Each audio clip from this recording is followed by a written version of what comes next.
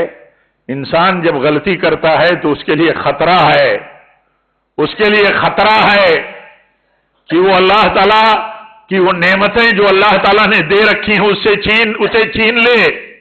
ہم آدم کی اولاد ہیں، آدم کا یہ قصہ قرآن میں بار بار ذکر ہوا ہے، بار بار ہم سنتے ہیں، دہرایا جاتا رہتا ہے۔ سبق اس میں کیا ہے؟ سبق یہ ہے کہ اللہ تعالیٰ اپنی دی ہوئی نعمت کو چھین سکتا ہے، چھین لے گا اگر اس کی نافرمانی ہوگی۔ اور دنیا میں سب سے بڑی نعمت ایمان کے بعد امن کی نعمت ہے، امن کی امن عافیت، پیس کی۔ اگر کہیں پیس اور امن سے محروم ہیں، مسلمان محروم ہیں، تو کم سے کم یہ تو دیکھنا چاہیے کہ زندگی میں ہمارے گھر میں، ہمارے سماج میں کہیں اللہ تعالیٰ کی نافرمانیوں کا سلسلہ تو نہیں ہے کہ اللہ تعالیٰ ہم سے امن اور اپنی عافیت اٹھا رکھا ہے۔ نہیں دیکھتا ہے آدمی، گھر میں جھگڑے، بھائیوں میں جھگڑے، پارٹنروں میں جھگڑے، پڑوس سے جھگڑے، ہر چھوٹے بڑے کے جھگڑے، ہر ایک دوست کے دوسرے دوست سے جھگڑے، رات دن سسٹموں میں بیٹھے ہوئے لوگ سسٹموں میں جھگڑے، اداروں میں جھگڑے، کہاں جھگڑے نہیں؟ یہ سارے جھگڑے کیوں ہیں؟ یہ سارے جھگڑے اس لیے ہیں کہ اللہ تعالیٰ کی طرف سے مسلط کر دیے جاتے ہیں۔ جو صحبت اور جو ساتھ کا خیر اور اس کی برکت ہوتی ہے اس کو اللہ تعالیٰ اٹھا لیتا ہے۔ ساتھ کی برکت یہی ہے کہ ایک دوسرے دوست ہیں تو وفادار ہیں، خوشیوں میں ساتھ ہیں، مصیبتوں میں بھی ساتھ ہیں، اور ہر وقت ان کے ساتھ ہیں، ساتھی ہیں۔ کیوں؟ اس لیے کہ انہیں ساتھ اللہ تعالیٰ نے دیا ہے اور ساتھ بنایا ہے۔ رشتہ دار ہیں تو رشتہ دار اتنے معزز ہیں ہمارے لیے کہ ان کی چھوٹی موٹی غلطیاں، چھوٹی موٹی کہیں زیادتیاں ہم اس لیے نظر انداز کرتے ہیں اور انہیں نصیحت بھی کرتے ہیں کہ تمہاری زیادتی اپنے رشتہ دار کے ساتھ تمہاری ذلت کا سامان بن سکتی ہے۔ حدیث میں آتا ہے، اللہ کے نبی فرماتے ہیں اس شخص سے جس نے سوال کیا، کہا یا رسول اللہ صلی اللہ علیہ وسلم میرے رشتہ دار مجھ سے برا ہی سلوک کرتے ہیں لیکن میں اچھا ہی سلوک کرتا ہوں۔ تو اللہ کے نبی فرماتے ہیں کہ اگر تم ایسا ہی کرتے ہو جیسا کہتے ہو ویسا ہی مسئلہ ہے، تو اللہ کے نبی فرماتے ہیں تو تمہاری طرف سے فرشتہ تمہاری مدد کرتا ہے اور تمہارے وہ رشتہ دار جو تمہیں ذلیل کرتے ہیں ان کو ذلیل کرتا ہے، وہ ان کے چہرے پر راکھ ڈالتا ہے رسوائی اور ذلت کا۔ اب دیکھیے یہ ہے صورتحال۔ کبھی ایمان کی بنیاد پر ہم یہ سوچیں کہ ہمارا رشتہ دار ہے اور ہم اس کے ساتھ کہیں زیادتی کریں تو ہماری ذلت کا سبب بن سکتا ہے، یہ قانون ہے اللہ کا، تو آدمی ڈرے گا کہ نہیں ڈرے گا؟ اپنے رشتہ دار کے ساتھ رسوائی اور بدسلوکی سے بچے گا کہ نہیں بچے گا؟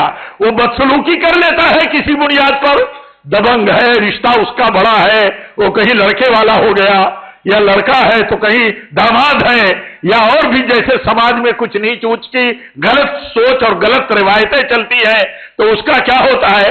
اسے پرواہ نہیں ہوتی، اور اسے پرواہ اس لیے نہیں ہوتی کہ اسے اللہ کی سنت پر نظر نہیں ہوتی۔ اللہ کی سنت ہے، یعنی اللہ کا ایک قانون ہے۔ اللہ کا قانون یہ ہے کہ جرم اور غلطیاں اور جو تمہاری زیادتیاں ہیں وہ تمہارے لیے خطرناک بن سکتی ہیں، تمہاری معصیتیں، اس لیے تم خبردار رہو۔ یہ بات میرے بھائی بہت ساری بنیادوں اور بہت ساری تفصیلات اس سلسلے میں ہیں اور آپ سنتے رہتے ہیں۔ اللہ کا فضل ہے، آپ اتنی بڑی تعداد میں خطبہ شروع ہونے سے پہلے مسجد میں جمع ہو جاتے ہیں، تو ظاہر سی بات ہے یہ شوق ہے، یہ محبت ہے، اس کے پیچھے اخلاص ہو سکتا ہے کہ ہم سنیں گے، استفادہ کریں گے، عمل کے لیے کوشش کریں گے اللہ سے توفیق مانگ کر کے۔ یہ بہت بڑی بات ہے، لیکن باتیں سن کر کے دیکھیے زندگی میں اپلائی کرنا اصل ہے، اور اصل ایمان کے ساتھ زندگی گزارنا، اصل ایمان صحیح ہو کہا جاتا ہے کہ مدینہ میں جب مدینہ میں اعلان ہوا شراب پی جاتی تھی، گھر گھر شراب کے مٹکے پڑے ہوئے ہوتے تھے، کثرت کے ساتھ شراب پی جاتی تھی، لیکن جب اعلان ہوا کہ یہ تو شیطانی عمل ہے، 3 مرحلوں میں تیسرے مرحلے میں فائنل اعلان آیا۔ پہلے روکا کہ نماز پڑھنی ہے تمہیں، تو شراب پیے رہو تو اس کے اثرات کہیں اس وقت نماز کی حالت میں نہ ہو، بچو۔ پھر کہا گیا کہ یہ برا عمل ہے، پھر فائنل کہا گیا کہ بچو، آرڈر آیا اللہ کی طرف سے۔ تو آپ بتائیے، شراب جیسی چیز کہ گھٹی میں داخل ہو، شراب اور نشہ جیسی چیز کہ انسان یہ سوچتا ہو چھوڑ کیسے سکتے ہیں، لیکن جس کا ایمان صحیح ہو اس کے لیے بہت آسان ہے، بہت آسان۔ سلف کہتے ہیں ایمان کی بنیاد مضبوط تھی، تو جب اعلان آیا کہ شراب کو اللہ نے حرام کر دیا تو اپنے ہی گھروں میں اپنے ہاتھوں مٹکوں میں بھرے ہوئے شراب کو اٹھا کر کے لوگوں میں اپنے باہر نالیوں میں اڈیل دیا، توڑ دیا کہ اللہ تعالیٰ نے حرام قرار دے دیا۔ تو یہ اصل چیز ہے کہ یہ کتنا ہم کمزور ہیں اللہ کے حکم اور ہدایت کے تعلق سے، کہ ہم عام طور پر یہ نہیں دیکھتے کہ اللہ اور اس کے رسول کے حکم کی فرما برداری کیا ہے۔ یہ ضمانت ہے، کامیابی کی ضمانت ہے۔ وَمَن يُطِعِ اللَّهَ وَرَسُولَهُ فَقَدْ فَازَ فَوْزًا عَظِيمًا۔ اللہ تعالیٰ فرماتا ہے جو اللہ اور اس کے رسول کی اطاعت و فرما برداری کرتا ہے وہ بہت بڑی کامیابی تک پہنچتا ہے، کامیاب ہے وہ۔ اور جو اللہ اور اس کے رسول کی مخالفت کرتا ہے اس کو بھٹکا دیتا ہے، اللہ بھٹکا دیتا ہے۔ اور بھٹکا ہوا آدمی جس کو اللہ بھٹکا دے، اگر توبہ نہ کرے تو کبھی صحیح راہ پر اور کبھی صحیح اپنی منزل پر نہیں پہنچ سکتا۔ اللہ تعالی ہم سب کو صحیح سمجھ عطا فرمائے۔ رب العالمین ہم سب کو نیکیوں کی برکات کو اور اسی طرح گناہوں کے برے انجام کو اللہ تعالیٰ اپنی نظروں کے سامنے رکھنے کی توفیق دے۔ رب العالمین جب تک ہم زندہ رہے تیرے تقوی پر رہیں، تیرے نبی کی سنت اور طریقے پر رہیں، سلف کے مسلک پر رہیں، اور جب بھی ہماری موت ہو تو اے اللہ نبی کی سنت اور طریقے پر ہو۔ وآخر دعوانا ان الحمدللہ رب العالمین۔